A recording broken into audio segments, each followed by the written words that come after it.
جمال ناصر اصولي د سیاسي چارو تحلیلګر او ښاغلی محمد حسن حقیار مدني سیاسي فعال د شیبه ما سره په سټوډیو کې دی له دوی سره بحث کوم تاسو څخه راغلاست مننه کوم له تاسو نه ښاغلی اصولي لومړی پوښتنه له تاسو نه کوم د امریکا د دفاع وزارت سرپرست سره د زلمي خلیلزاد لیدنه چې دواړه پر دې ټینګار کوي چې باید په افغانستان کې سوله راشي او یوه حل لار پیدا کړي تاسو څه ډول ارزوئ آیا دوی به وشي کولی چې یوه حل لار د افغانستان د جګړې د پای لپاره پیدا کړي د لوی بخښونکي خدای په نامه ګورئ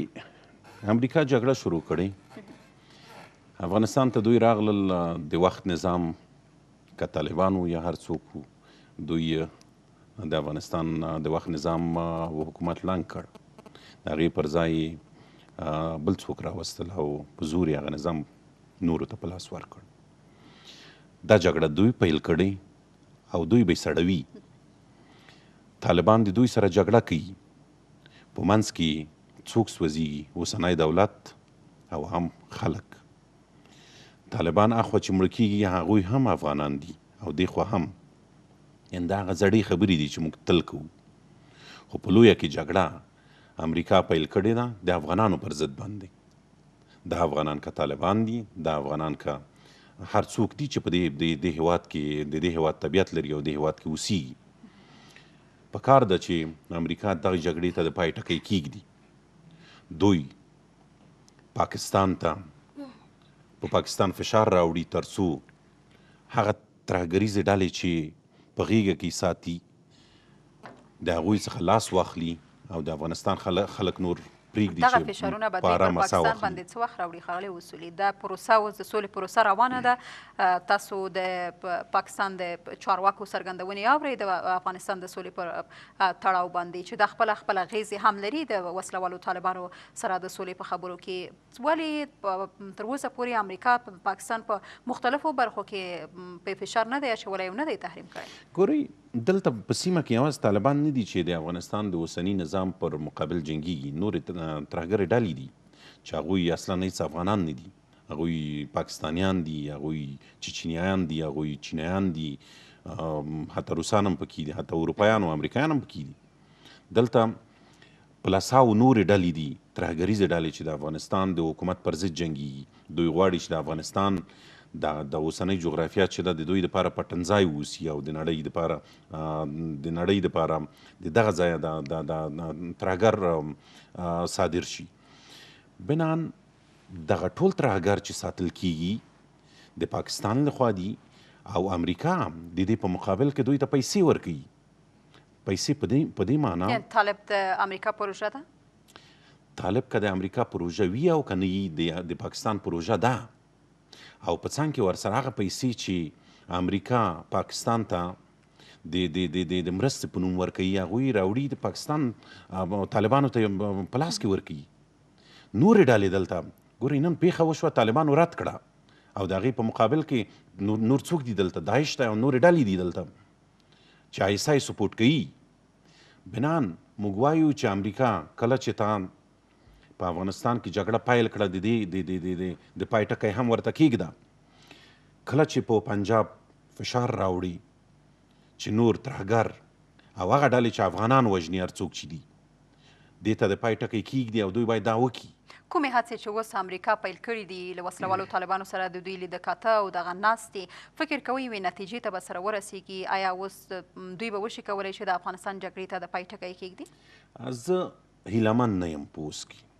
چون دلته پاکستان فشار نه دی راوړل شوی څنګه چې پکار ده دا خبرې یوازې دومره پر مخ ځي چې افغانان دې خوا هم غولوي اخوا هم غولوي او نور جګړه روانه ده موږ تاسو وینو چې دې خوا هم سرتیر شهیدانېږي اخوا هم وژل کېږي څوک دي افغانان دي بنان زه وایم چې افغانان د نور نه غولوي نه د دولت غولوي نه د امریکا افغانانو ته چل ورکوي بازي ورکوي اوبه د خړوي او مایان دې پکې نیسي او نه د طالبان دا کار کوي طالبان هم په دې پوهیږي چې سوله اوس نه راځي چون پاکستان دغه کار نه غواړي اوس چې وراشي پاکستان د غېږې څخه طالبان نشي راوتی تر اوسه دې خوا هم همغه خبره ده دولت هم د سولې پروسې موضوعات او نوره ورته سیاسي او اقتصادي موضوعات د امریکا د لاس لاندې کوي دلته په لساو نور هیوادونه دي چې د ناټو د بیرغ لاندې دلته حضور لري. پس دغه سیاسي بس دي بنان زه هیلهمن تر هغې نه یم تر څو چې په اسلام آباد او په پنجاب فشار را نشي هغه ترهګریزې ډلې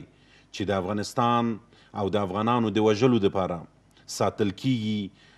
د هغوی څخه لاس وانخلي. دلته سوله نه راځي. طالبان به سوله وکړي مګر ترهګرو سره څه کوئ؟ داعش سره څه کوي؟ القاعده سره څه کوي؟ هلته پاکستاني د اسلام په نوم ډلې چې جوړې کړي د هغوی سره څه کوي؟ د افغانانو د وژلو دپاره یې جوړې کړي، د سیمې د ترهګرۍ دپاره جوړې کړي، د سیمې د ورانولو دپاره جوړې کړي، د هند دپاره جوړې کړي، د چین دپاره د غوریانو موضوع د چین دپاره جوړې کړي، دلته د تاجکستان او د منځنۍ اسیا دپاره جوړې کړي چې تر قرغیزستان او تر روسیې پورې راځي. بنان اصلي مرکز د ترورستانو اسلام آباد دی، نوم یې هم اسلام آباد ورته ایښی او د اسلام د پردې لاندې د اسلام د سپېڅلي نوم لاندې دوی هر څه کوي. ښاغلی اصولي که چیرې له پاکستان سره خبرې وشي او تاسو اوس ویلې چې که چیرې امریکا پر دوی فشار راوړي بالاخره سوله په افغانستان کې راځي، تاسو خپلو خبرو کې هم ویلې چې نورې ډلې هم دلته په افغانستان کې شته، که له طالبانو سره سوله وشي نورې ډلې څنګه کیږي؟ همدا خبره ده. کله چې د طالبانو سره سوله کیږي هلته د داعش په نوم نورې ډلې درته رازیږي، درته ساتي، درته ټریننګ کوي، بیا څه کوي؟ طالب به هم دلته وي. ګورئ مجاهدین د افغانستان د وخت د ډاکټر صاحب نجیب ترکی و د چا د حکومتونو پر مقابل کې جنګېدل، چا ساتل؟ پاکستان ساتل مجاهدین. هغه وخت کې مجاهدین ویل چې پاکستان موږ سره باید کومک وکړي. پاکستان هغه هیواد دی چې مجاهدین ساتي او مجاهدین تجهیزوي. کله چې مجاهدین دلته راغلل همغه مجاهدین اوس وایي چې ګورئ طالبان راته ساتي. کله چې طالبان دلته راځي طالبان به د کابل د ټریبیون نه اسلام آباد ته وایي چې ګوره هغه ډله ته راته ساتي. بنان زه وایم چې افغانانو و خدایم خوار مکه راشئ دې خوا د واشنګټن د غېږې راوځئ، اخوا د اسلام آباد د غېږې راوځئ او موږ تاسو حقیقتونه وینو چې چی دي. دغه جګړه څوک سمبالوي؟ امریکا پیسې راکوي او د دغه ځایه طالب ولي. هغه جګړه څوک سمبالوي؟ هغه جګړه پاکستان اسلام آباد پیسې ورکوي او کابل ولي. لکه په تیر کې چې وه موږ تاسو ولیدله. بنان موږ تاسو ته هر څه واضح دي، ولې سترګو ته خاورې سره اچوو چې دلته جهاد دی، دلته اسلام دی، دلته هیڅ شی نشته، دلته د افغان وژنه ده. زه دلته هره ورځ 5 وخته لمونځ کوم، زما جوماتونه فعال دي، زما مدرسې فعالې دي. مشکل دلته څه دی؟ امریکایان راغلي دي چې هره وستي دي، طالبه تا راوستل، تا د یو عربي دپاره افغانستان پې دړې وړې که خپل ځان دې پې خراب که، افغانان دې پې خراب کړل او پردي د راوستل د کابل په تخت کېنول. بنان چې تا راوستل امریکایان اوس یې ته وباسه او ورته ووایه چې ورځه او ایستل کېږي څنګه؟ راشه د سولې میز ته کښېنه. کله چې ته سوله وکړې د خلک وځي، زه یې باسم، ته یې باسئ، د افغانان یې باسي، یوه ورځ دوی نه پاتې کېږي دلته. او امریکا اوس دلته د افغان جګړه بایللې ده، اوس وایي چې موږ څنګه پخیز پکې کوو. اما پاکستان به دا اجازه ورنکړي. بنان خبره دلته ده چې دوی د پاکستان پروژې چې کومې یو بل سره شریکې دي هغه نه غواړي چې اوس په افغانستان کې سوله راشي. همدغه طالبان په غېږ کې نیولي دي، همدغه داعش په غېږ کې نیولي، همدغه نورې ډلې په غېږ کې نیولي دي، لکه څنګه چې مجاهدین په غېږ کې نیولي وو. بنان که شپه تیاره ده، مڼې په شمار دي، موږ پوهیږو چې چیرته مشکل شته دی. دلته جهاد روا دی او که نه دی؟ جهاد چې کوي راځه په اسلام آباد کې وکړه، اصلي ځای همغه دی. مننه اصولي صاحب. حقیار صاحب تاسو سره کړ سو لکه څرنګه چې اوس ښاغلی اصولي هم ورته اشاره وکړله، د امریکا د دفاع د وزارت له سرپرست سره د ښاغلي خلیلزاد لیدنه او د افغانستان د سولې په پروسې باندې خبرې اترې او د دې افغانستان د سولې لپاره د یوې حل لارې لټول فکر کوئ چې دوی به وشي کولی چې یوه حل لار د افغانستان د جګړې لپاره پیدا کړي، هلته چې ښاغلي اصولي هم ورته اشاره وکړله چې که پاکستان اجازه ورنه کړي هیڅکله به په افغانستان کې سوله رانه شي. بسم الله الرحمن الرحیم. امریکایان د شک پرته په افغانستان کې ستړي دي، په دوی فشار ډیر ده، دوی غواړي چې د افغانستان نه ووځي، خو غواړي چې خپل وطن داسې توجیه کړي چې ګویا دوی په افغانستان کې مات شوي نه دي، دوی د افغانستان د یو تفاهم په نتیجه کې وځي. دوی داسې غواړي نړۍ ته دا تاثر ورکړي چې موږ په افغانستان کې د القاعده او طالبانو په ضد باندې راغلو. اوس په افغانستان کې هغه د القاعده مشر اسامه مړ شو، القاعده په افغانستان کې تارومار شو. اوس په افغانستان کې د دوی فزیکي شتون نشته او طالبان هغوی موږ سره خبرې وکړې، مفاهمه مو وکړه، مذاکره هم سره وکړه. نو موږ د افغانستان مات نه یو پر د یوې رسمي تړون په نتیجه کې راوتي یو. څومره چې د امریکا پر مربوطه ده څومره هغومره رغنده ګامونه د اوس هم د سویل لپاره نه دي اخیستي. د امریکایان د افغانستان د بحران مهمه برخه ده. په افغانستان کې جنګ د دوی په ضد شروع شوی دی. د جنګ اسباب دوی برابر کړي دي. دوی زموږ په هېواد باندې تیاری کړی دی، دوی زموږ په مقدساتو باندې تیاری کړی دی، دوی زموږ ځمکه هوا نیولې ده. دوی کولی شي چې افغانستان بحران ته خاتمه ورکړي. دوی دې ووځي، دوی دا وطن د دوی نه ده، دا وطن زموږ نه ده، دا وطن د افغانانو ده. دا هیڅ پس په دې معنی چې امریکا واقعا سوله غواړي؟ نه، د امریکایان داسې سوله غواړي چې په نتیجه کې د دوی نفوذ ډېر ځای کې وي،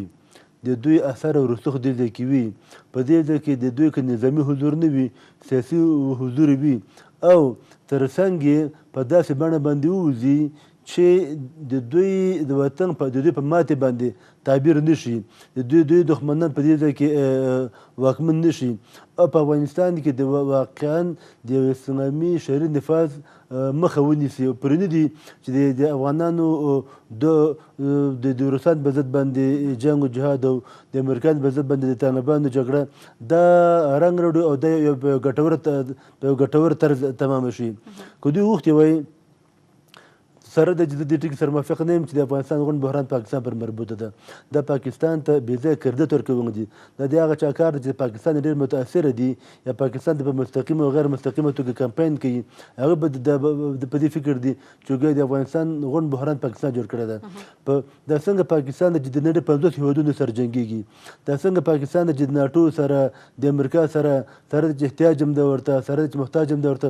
بیا هم د افغان حکومت سره د غونډو دنیا ته پاکستان غېږه ورته کړې ده. دا په زور پاکستان ته کمپاین اما غیر صاحب هر هغه څه چې د پاکستان پر وړاندې موږ ترلاسه کوو او هغه شواهد ترلاسه کوو هغه ټول د دې ښکارندویي کوي چې پاکستان د افغانستان په جګړه کې مستقیم لاس لري. د هغوی سرتیري دلته، حتی د هغوی پوځیان راځي دلته د افغانستان په خاوره کې جنګېږي. ترهګر چې مړي ورسره اسناد وي هغه د پاکستان دی، هویت چې د پاکستان دی، هغه اسناد ټول هر څه شواهد هغه وسله او تجهیزات چې موږ د وسلوالو مخالفینو سره ګورو ټول د دې ښکارندویي کوي چې پاکستان په دغه قضیه کې ښکیل دی. ګوري زه په دې کې هېڅ شک نه کوم چې پاکستان د افغانستان په قضایو کې لاسوهنه نه کوي. دې کې هېڅ شک نه کوم، دا کار کوي. خو په دومره بربنډتوب سره تاسو ورته اشاره وکړه، پاکستانیان دومره ساده هم نه دي، دومره بې تجربې هم نه دي، دومره ناپوه هم نه دي، دومره ښکاره بربنډه لاسوهنې وکړي. څنګه چې تاسو ورته اشاره وکړه چې دې دغه پوځیان مړه کېږي او د هغه ټوپک تا کوم څنګه سره پاکستاني ټوپک لیدلی ده؟ تا په کوم ځای کې همدغه حکومت په دې غونډ افغانستان کې 3 مړي دي داسې وښیي چې هغه د پاکستان د پوځیانو دا د ثابته کړي. غزني کې کومه پیښه چې رامنځته شوه د پاکستان پوځیان مړي همالته نه وو چې موږ هماغه وخت کې ما دا خبره کړې وه، اوس هم کوم چې که واقعا په دې ځای کې د پاکستان د پوځیان مړي شوي وي، پاکستان پوځیان پکې مړه شوي وي، نو حکومت وغه دوی مړي رانه وړه دغه ځای کې دوی سفارت ته تسلیم نه کړه. دا مړي وغه د یوناما ته ونه ښوده، دا مړي څنګه د امریکا سفارت ته ونه ښوده، دا مړي څنګه د تاسو د اریانا ته رانه وړه چې دنیا ته وښیي چې دغه د فرد برګډیر دا جنرال دا د میجر د دغه نومونه دي. زه بیا هم درته زه د پاکستان دفاع نه کوم، دا کار کوي خو په دومره بربنډ انداز باندې نه. په څومره چې په افغانستان کې نو امریکایان، څومره چې ناټو، څومره چې نور لاسوهنه کوي، بیا راځي دا پوښتنه وکړو چې که فرد پاکستان د لاسوهنه کوي، د پاکستان د زمینه چا برابر کړې ده؟ په افغانستان کې خو واک اختیار د امریکایانو سره ده، قرارداد د امریکایانو سره ده، سرحدات دا چا سره دي په افغانستان کې د دفاع وزارت د کورنۍ چارو وزارت د امنیت ریاست د دوی وظیفه او دنده څه شی ده ناټو دنده څه شی ده د امریکایانو سره د امنیتي تړون امضا کړی دی چې په ترڅ کې به د افغانستان ارضي تمامیت دا ساتل کېږي په ترڅ کې به افغانستان د بهرنیو ګواښونو نه ژغورل کېږي دغه امنیتي تړون څه دپاره ده خبره دا ده چې زه په تکرار درته وایم چې په افغانستان کې مسؤلیت اداره خوانده کېږي پاکستان ته دومره ډېر کردت ورکول نه دي پکار افغان حکومت دا کار وکړ په قراراتو باندې کرزین دا ناکامه تجربه وکړه او اوسني حکومت هم دا تجربه تکرار کړه چې دوی فکر کوي چې واقعا د افغانستان بحران غونډ پاکستان پورې مربوط ده پس د افغانستان بحران چا پورې مربوط ده افغانستان د بحران ابعاد ډېر پراخ دي پاکستان د بحران یوه برخه ده په افغانستان کې خو لویې برخې باید مهار شي که د نږدې هیواد پاکستان اوس موږ ته ګواښ رامنځته کوی شي ولې لویې برخې امریکا اقدام نه کوي دا په خطه به د امریکایانو نه وشي چې تاسو په حضور کې د ناټو په حضور کې پاکستان څنګه دومره ردنوځي ستا په وینا چې په غزني کې د دوی د جنرالانو مړي پاتې کېږي او تور ته چپ پاتې یا ستا د نړیوالو په اعتراف سره په کونړ د 2000 توغندي دوی ته چپ وي یا د دوی په حضور کې په ننګرهار کې پاکستان 50 کیلومتره ردنوځي دوی ورته چپ وي یا د نورو په نه باندې چې د افغانستان په نظام کې دوی نفوذ کړی د دوی ورته چپ دي خو خبر دا ده چې امریکایان خو بهرنیان دي امریکایان زموږ دښمن دي د افغانستان ساتنه د امریکایانو کار نه ده دا د افغانانو کار ده هغه څوک چې د دې هېواد د حاکمیت دعوه کوي هغه څوک چې دې ځای کې په ارګ باندې حاکم دي هغه څوک چې دې ځای کې د دفاع د وزارت او د کورنۍ د چارو د وزارت د امنیت او د نورو د ارګانونو د سرحدي قواګانو په نوم امتیازات اخلي معاشات اخلي تشکیلات دي هغوی به د دوی مخه ونیسي او د دوی نه به دا پوښتنه وشي چې تا امریکا سره امنیتي تړون امضا کړی ده د امنیتي تړون مهمه خو برخه خو دا ده چې افغانستان به دوی ژغورل شي څنګه افغانستان ژغورل کېږي نه تنها پاکستان نه ده په افغانستان کې د افغانستان نور ګاونډیان دوی هغه سوهنه نه کوي همدا اوس د افغانستان د هرې خوا نه چې د کوم ګاونډي وس شوی دی راننوتي نه دي بیا هم اما په هغه شکل په هغه اندازه چې پاکستان د افغانستان په چارو کې مداخله کوي او هغه شواهد چې د افغانستان په جګړې کې د پاکستان لاس لرل ښیي د نورو هیوادونو هغه په جوته توګه نه ده ګورې هغه سوهنه که کمه وي که ډېره وي که مثال په توګه د خروار په کچه وي که د ګرام په کچه وي په پردي هېواد کې د افغانستان کې په هر کچه وي دا نه د زغم وړ ده نه د تحمل وړ ده که پاکستان کې د پاکستان مخه هم باید ونیول شي که نور ګاونډیان کې د هغوی مخه هم باید ونیول شي که امریکایان کې د امریکایانو مخه هم باید ونیول شي مننه حقیار صاحب تاسو بیرته راګرځو اصولي صاحب تاسو د حقیار صاحب خبرې واورېدلې دوی وایي چې هر هغه څوک چې د افغانستان په جګړه کې په بشپړه توګه د پاکستان لاس لرل بولي دا په غیر مستقیم ډول پاکستان ته د کریډټ ورکول دي او هغه کسان دا ډول څرګندونې کوي چې هغوی له پاکستان څخه یو څه لیدلي دي څومره د دوی له نظر سره تاسو موافق یاست ګورئ تر یو حده زه موافق یم چون پاکستان یو قراردادي شرکت دی پاکستان ته پروژې ورکول کیږي چې ته خپله جیران ونیسه د لاس اله ونیسه پاکستان ته دا قراردادونه ورکول شوي دي په د تیرو 40 کلونو کې موږ تاسو لیدلي دي د جهاد قراردادیانې د لاس اله ګرځولې وه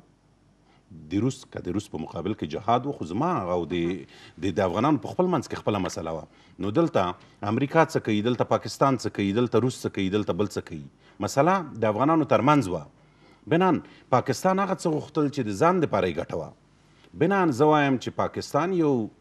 یو قراردادي شرکت دی تر څو چې اجیر شوي عسکر په لاس ورشي دوی کرا کی او کابل پې کنډوله کی بله مسله زه وایم طالبان افغانان دي د دې هېواد بچیان دي په وخت کې دوی یو ډول پرښتې وي چون دلته هغه 7 تنظیمونه چې په کابل کې لاس و ګریوان ورسره یو بل یې ووژل د هغوی د افغانستان د بقا دپاره باید یو څوک را پیدا وی په هغه وخت کې دوی پرښتې وي چې راغلل او دغه د مفسدین یې د دغه ځایه لرې کړل افغانستان یې وژغوره په هغه وخت کې مګر اوس وایو اوس طالب غلط شوی اوس تللی هلته ستا اولادونه چیرې دي په اسلام آباد کې دي ته د قطر ته د دوبۍ ته د مسکو ته پرواز له کومه کوې د اسلام آباد ته یې کوي ستا په جیب کې افغانۍ نشته دی، ستا په جیب کې پاکستانۍ کلداره ده. زه وایم چې د هغې وخته چې ته تبعید کړی شوې د افغانستان څخه، ته لاړې اسلام آباد ته، همدغه اسلام آباد ستا قمندانان، ستا ډیپلوماټان لوڅ او بربنډ په امریکا خرڅ کړل. پاکستان بیا هم ISI راجګ شو او تا ته یې پیسې درکړي، ته یې وساتلې. تا بیا هم ونه لیده چې هلته یې لوڅ بربنډ پې خرڅ کړم او بیا هم ته ورځې او پاکستان ته. دومره راته ووایه و طالبه چې ته دغه پیسې له کومه کوې؟ دې خوا خو معلوم دی امریکا یې ورکوي، دې خوا معلوم دی ناټو یې ورکوي، تا ته د پیسې څوک درکوي؟ د دې جګړې دومره غټ لګښت د کوم ځایه کیږي؟ د جګړې لګښت شوروي اتحاد د پښو وغورځوه. د جګړې لګښت اوس دغه د امریکا ستړی شوی ده چې په افغانستان کې په بیلیونونو ډالر مصرف کړل. دا له کومه کو؟ بنان ته راته ووایه و ملا هبت الله و ملا عمر اوس نشته دی په دنیا کې، تاسو یې د کوم ځایه کوئ؟ ښه ته کومه فابریکه لرې په قندهار کې؟ ته کومه فابریکه په خوست کې لري؟ ته کومه سرمایه په سویزرلند کې لري چې هغه ځای درته راځي؟ بنان زه وایم چې ګورئ، مخکې مې وویل شپه تیاره ده، مڼې په شمار دي، موږ پوهېږو چې څوک پیسې درکوي. دې خوا هم همغه خبره ده. پخوا هم لکه څنګه چې روس یو خوا سپورټ کوه، بله خوا امریکا او پاکستان و. بنان زه وایم چې پاکستان یو جیره شوی قره شوی هیواد دی د چا په لاس؟ د امریکا په لاس، د سعودي په لاس، د عربو په لاس. چاته؟ د امریکا د سعودیانو پروژې په هغه صورت کې دوی ساتي چې خپله ګټه یې خوندي وي پکې. یوه لنډه مسله زه بله وایم. دې خوا زموږ حکومت وایي چې موږ د احمدشاه بابا المسیان یو، زامن یو. ملا هبت الله او طالبانو تاسو وایي چې د احمدشاه بابا اصلي المسیان تاسو یې، ښه تاسو یې زامن المسیان. په ډیورنډ باندې چې دا توره کرښه ده، د دې په سر باندې دلته سیم تیریږي، سیمې خاردار تیریږي، پښتانه په دوه برخو ویشي، یوه کورنۍ په دوه برخو ویشي. چا خو د غږ جیګ وایي، هر میشت یې چپ دي او غږ نشي جیګولی. طالبان خو ته هغې نه چپ دي چون هلته روزي پې بندېږي. بنان زه وایم دغه مسله حل ده چې څوک چاته پیسې ورکوي او څه رقم کوي. افغانستان څوک ورانوي؟ بنان زه دا وایم چې ورونو راشئ، و طالبانو و نورو ډلې چې افغانان یې، راشه دا افغانستان ستاسو دی، ستاسو د بچیانو دی، تاسو ته پاتې کیږي. د کمونستانو بچیان او د مجاهدینو بچیان اوس دلته په کابل کې اوسیږي، په افغانستان کې اوسیږي، دوی ته پاتې دی او دوی ژوند کوي پکې. طالبه ستا زمن او د افغانستان د اوسني حکومت د رهبرانو زمن به همدلته پاتې. بنان را دې شي سوله دې وکړي، دا یې لار ده. دا چې څوک پیسې درکوي، څوک وسلې درکوي، څوک بارود درکوي او څوک ځانمرګي درکوي، د هغې نه راوځئ. ښه دښمن معلوم دی چې هلته ایران دی، هلته پاکستان دی، اسلام آباد دی، البته د اټک اخوا دې خوا زما خپله خاوره ده. دا خو په جهر طالبه ووایه چې خاوره دې تر کومه ده. دا خو ووایه چې زه ډیورنډ نه منم، دا هم نشي ویلی، لکه څنګه چې اوسنی حکومت پې چپ دی. بنان موږ باید دا ونه وایو چې ټول کریډټ پاکستان ته ورکو. کریډټ نه ورکو، اما پاکستان دلته مستقیما په جبهه کې دخیل دی. څوک یې کرا کړي دي؟ موږ افغانان یې کرا کړي یو. چا کرا کړي دي؟ همدغه دوه هیوادونو چې امریکا ده، پاکستان دی، او په څنګ کې ورسره نور فرعي هیوادونه دي چې ایران او عربان دي. څوک ځپي؟ افغانان ځپي. په چا؟ په خپل افغانانو باندې. او همداسې یې کړي د 45 کلونه دلته په افغانستان کې د جهاد په نوم، د قرآن په نوم، د اسلام په نوم، د ملا په نوم، د طالب په نوم، هر ورځ همدغه حال دی. څوک وژل کیږي؟ افغان وژل کیږي، کونډه رنډه دلته پاتې کیږي، یتیمان دلته پاتې کیږي. موږ تاسو وینو سرکونو باندې د خیر چې ټولوي، دا د چا د لاسه دي؟ دا د اسلامي چې د ځان پرده ګرځولی، د دې ګیرورو د لاسه دي، دغې بریتونو د لاسه دي، د کلګیرو د لاسه دي. افغانستان تر دې حده ورسوه. نو د خدای دپاره سولې ته سره راشئ، کینئ. غني د دې څخه تیر شي چې سبا که ولسمشر کیږي که نه سوله ده وکړي. طالبانو تاسو هم راشئ د خلیلزاد سره چې کینئ د امریکایي سره چې کینئ راشئ د افغان سره کینئ د افغانانو ترمنځ سوله وکئ تا لکه څنګه هم چې مخکې وویل طالب راوسته امریکا یې دلته امریکا خپله نه ده راغلی د دغه ځایه حمله پرې وشوه په امریکا باندې دوی د یو عرب په مقابل کې افغانستان وځوه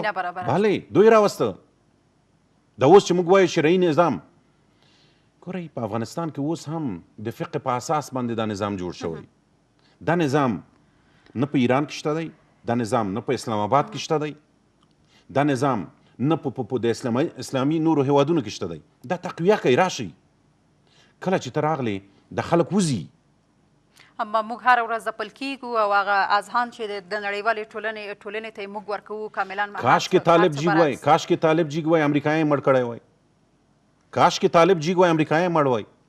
برعکس هره ورځ 2-3 زره امریکایان دلته مړه شوي او موږ په لکونو مړه شوي یو موږ په لکونو یتیمان پریښي موږ په لکونو کونډې رنډې پریښي دلته یوازې 45 زره افغان امنیتي سرتیري په جګړو کې وژل شوي اصولي صاحب دا یوازې په څو کلونو کې حقیار صاحب اوس که چیرې وسلوال طالبان سوله ونه کړي د امریکا پوځیانو وړاندې هم ویلي وو چې که چیرې سوله ونه شي موږ به د طالبانو پر وړاندې جګړو ته دوام ورکړو او دوی به وځپو د امریکا د تیرو 18 کلونو هغه جنګي ماموریت د افغانستان د سولې پر پروسې باندې څه ډول و ستاسو په نظر هغه رول څومره تاثیرات یې د افغانستان د سولې پر پروسې باندې راوست امریکایانو په تیرو 18 کالو کې چې د طالبانو افغانانو سره په جګړه دي اوس هم دوی په طالبانو باندې میوې نه دي شیندلي دوی ورته تحفې نه دي ورکړي اوس هم جنګ ورسره کړی دی چې څومره وسه شوی دی مړه کړي دي حتی د طالبانو په بهانه د هغوی سره د اړیکو په تور یا د هغوی د پناهګاه په تور باندې صغیران ماشومان شهیدان کړي دي تاسو د نږدې ورځو کې په ننګرهار کې په مدن وردګو کې ونه کته د نږدې ورځو کې چې څومره د ماشومانو جنازې په دې غزني کې څومره سړکونو ته راوتې دوی صرفه نه ده کړې که دوی چې موږ د طالبان سره جګړه کوو چا مخه ونیوه اوس نه کوي چا ورته وایي چې ته طالبان مه وژنه چې څومره وس شوی دی هغه مړه کړي دي خو امریکایان په دې پوه شو چې موږ په افغانستان کې مات یو طالبان قوت ده طالبان واقعیت ده طالبان د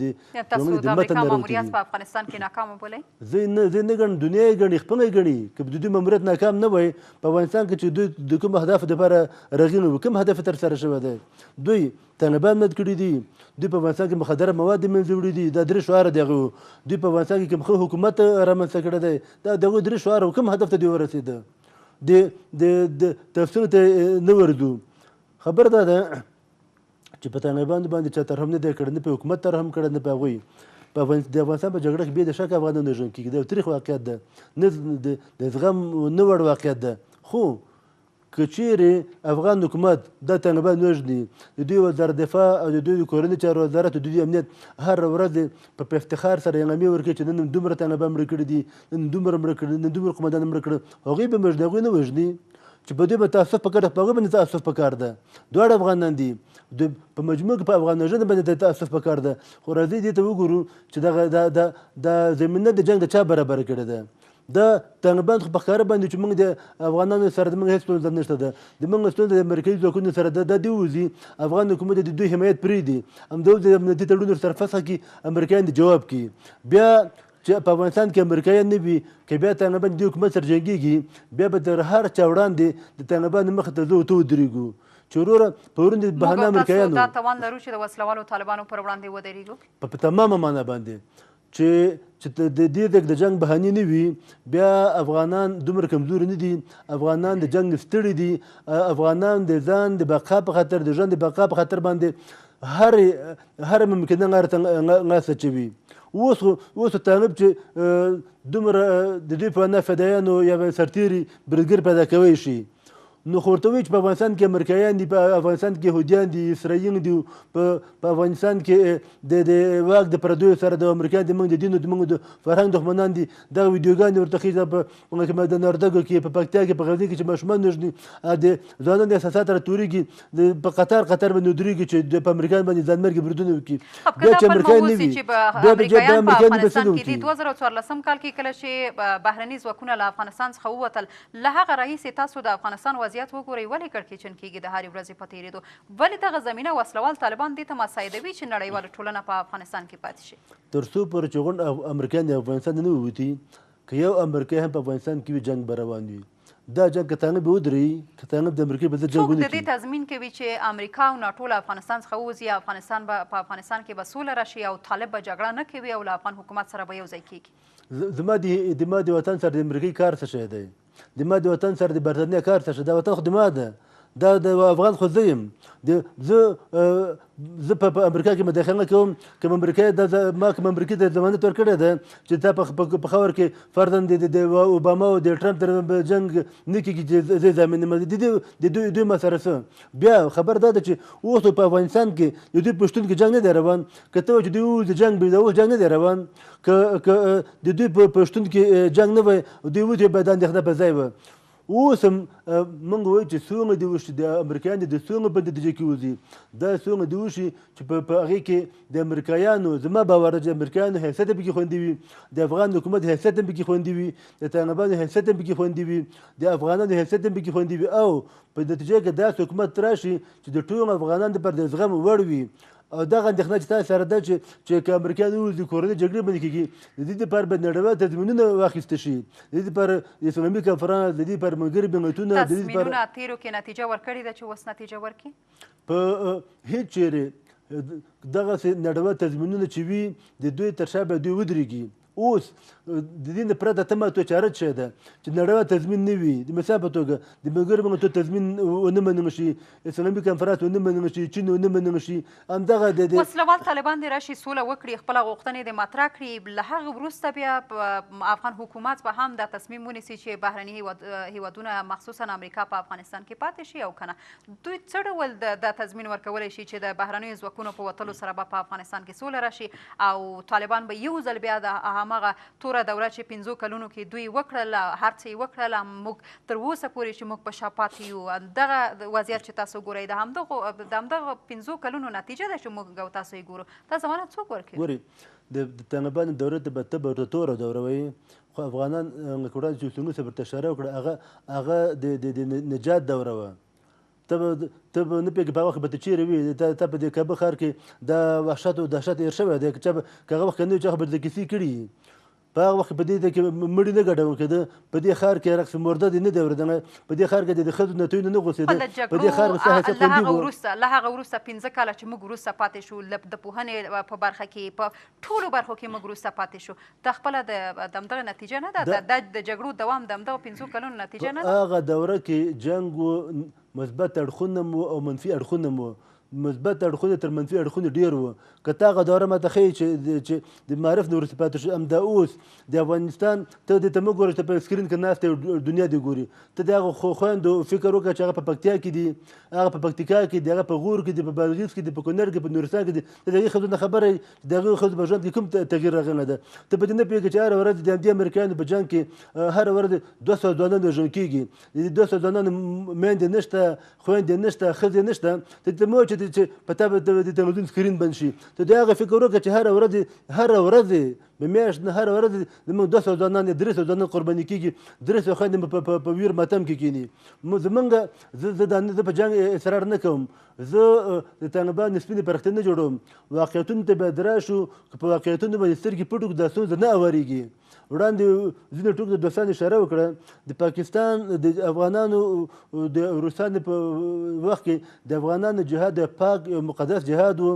دا د افغانانو جنګ نه و یو اړخ ته روسان و یو وخت پخوانی اتحاد د جماهیر شوروي و چې اوس د نیکه مرغه اتحاد وپاشلمستو په هغه وخت کې د دې نظام تر څنګ روسانو افغانان مجبور چې د ځان د پناهګاه پیدا کړي د جهاد لپاره یو پناهګاه پیدا کړي همدغه رباني همدغه استاد سیاف همدغه جهادي مشران په پاکستان کې نه وو اوس د دې نظام هلندي اجازه راکړه نور د دوستانو چې طالبان د ډیورنډ کرښه وساتي د وژغوري چې حکومت د دې دار دوستۍ سره د 50 هیوادونو سره د ډیورنډ کرښه ژغورنه نیسي طالب چې په دې متهم د اتو مرتبه چې پاکستان کې اوسېږي هغه د ډیورنډ کرښې دفاع کولی شي نور په طالب د پاکستان بغیر کې ده خبر مختصر کوم که طالب د پاکستان بغیر کې ده خو دا نظام د پردو هیوادو بغیر کې ده بیا دا طالب چا د پاکستان غېږې ته وغورځوه. ډېره مننه خیار صاحب. په لنډو ټکو کې ښاغلي اصولي د حل لار تاسو په څه کې وینئ؟ د خیار صاحب تحلیل ته په کتو د حل لار په دې کې ده که چیرې طالبان غواړي چې په افغانستان کې سوله راشي، امریکایان ستړي شوي دي، دا یې وخت دی. دوی د پاکستان د غېږې راوځي، دوی د افغانان شي او ودوایي چې امریکایان ووځئ، امریکایان وځي. دوی د راشي د افغانستان د حکومت سره د کینی، د افغانانو سره د کینی، د افغانانو د مشرانو سره د کینی، د افغانانو نه د سوله وغواړي. امریکا په تیښته ده، امریکا وځي. خو که چیرې دغسې چې امریکا ته وځه موږ سره پرېږده، نو بیا موږ ډېره ښه تجربه لرو. په تیرو کې موږ تاسو لیدلي دي روسان د دغه ځایه ووتل، مجاهدین راغله، افغانستان د هر ګواګ یې واخیستې، ضمانت هم موجود، په چا یې لیلام کړې، په پنجابي لیلام کړې، زما ټانکونه یې په دې لیلام کړل، زما افغانۍ پیغلې په پنجابیانو په عربانو لیلام کړې. بنان زه وایم چې د افغانستان ټول ملي بنسټونه یې په دوی لیلام کړل. دغه کار بیا موږ نه کوو. دلته باید تضمین موجودي. طالبه راشه سوله وکړه، که سوله کوې دی وخت دی، حکومت راشه سوله وکړه دی وخت دی. امریکایان ستړي شوي دي دلته، د دواړو د غېږې راوځئ، افغانان شئ. که چیرې افغانان نه شئ تل به وژل کېږئ دلته د طالب په نوم، د دولت په نوم، د احمد و د محمود په نوم به په دې هېواد کې وژل کېږي. اصولي صاحب ډېره مننه کوو له تاسو نه. خیر صاحب تاسو نه مننه کوو. دغه د قطر ناسته د دغه باید د افغاني تفاهم دپاره یو ښه زمینه وه. دقیقا امریکایان وطن د هغوی د طالبانو ترمنځ مذاکرات شوي دي، هغوی وځي. دغسې د بین افغاني تفاهم دپاره زمینه برابره. متاسفانه تاسو وګورئ چې چا دغه زمینه په افغانانو باندې ګډه وډه کړه. ډېره مننه کوو خیار صاحب. اصولي صاحب تاسو نه مننه کوو. قدرمن لیدونکو خپرونې ته دوام ورکوم له بل میلمه سره تر لنډې دمې وروسته.